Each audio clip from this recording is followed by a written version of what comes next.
ของแซ่บแล้วแต่ผู้มักครับมักไผมักมันแต่ละคนมักบ่คือกันมันก็คือความสุขที่คนเฮามีบ่ซ้ำกันนั่นล่ะครับบางคนมีความสุขที่ได้กินอาหารหรูๆแพงๆวิวหลักแสนหลักล้านแต่บางคนแค่ได้กินข้าวฝีมืออีพ่ออีแม่ได้กินข้าวน้ำทงน้ำนาแนวกินเก่าๆที่อีพ่ออีแม่พากินมันก็สุขใจแล้วครับ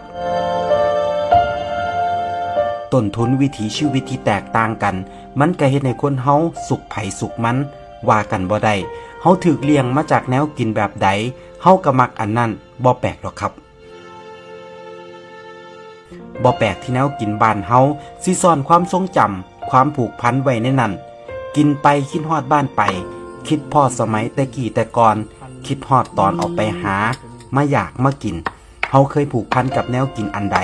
ไปอยู่ไกลบ่ได้กินคือเก่าเฮาก็อยากหวนคืนกลับมากินมันอีกแนวกินหลายอย่างมันกลายเป็นภาพแทนของไทยบ้านเฮาเลยก็ว่าได้ครับ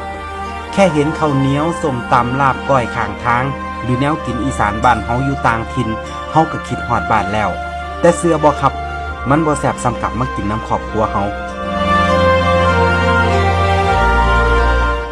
บ่เคยบอกว่าแนวกินบ้านเฮาดีกว่าไทยอื่นแค่อยากบอกว่าสำหรับเฮาแล้วแนวกินฝีมืออีพ่ออีแม่แซ่บที่สุดสำหรับเฮาเท่านั้นแม้ว่ามันอาจบ่ได้แซ่บสำหรับคนอื่นก็ตามครับเฮาผูกพันกันมาคนละอย่างกินมาคนละแบบ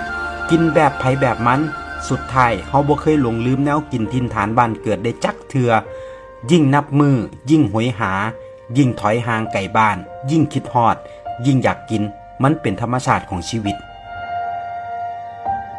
จริงๆวิธีเดิมๆของไทยบ้านเฮาอยู่ง่ายกินง่ายติดดินกินตามมีตามเกิดหาหยังพอได้กินเพิ่นก็เฮ็ดสู่ลูกสู่หลานกินแต่แนวกินหลายอย่างกว่าสิหามาได้